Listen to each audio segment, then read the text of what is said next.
It's Wednesday, January 24th, 2024.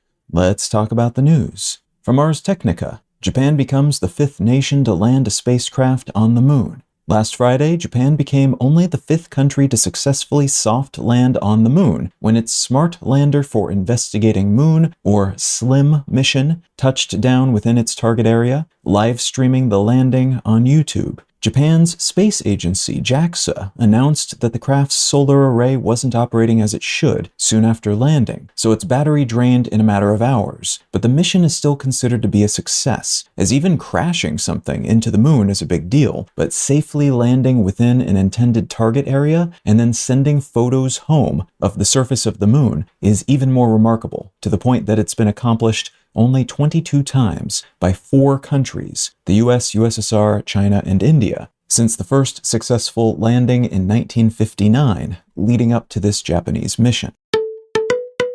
From NPR News, billions of cicadas will buzz this spring as 2 broods emerge at the same time. 2 broods of periodical cicadas, which spend the majority of their life underground before popping up to the surface every 13 or 17 years, depending on their brood's cycle, will emerge at the same time this year, blanketing the eastern portion of the United States in what look like giant crickets and their loud mating sounds. The last time the emergence of these 2 broods lined up in this way was in 1803, and the degree to which even just one brood can carpet the landscape with harmless but omnipresent and loud and crunchy cicadas and their cast-off exoskeletons cannot be overstated. They tend to upend local ecosystems and can disrupt sleep cycles, make driving more dangerous, and generally dominate the visual and audible landscape in the areas where they're most prevalent. The afflicted regions will begin to see these 2 waves of cicadas when the ground temperature reaches something like 64 degrees Fahrenheit, or about 18 degrees Celsius, and that typically happens sometime late April to mid-May, depending on which part of the country we're looking at.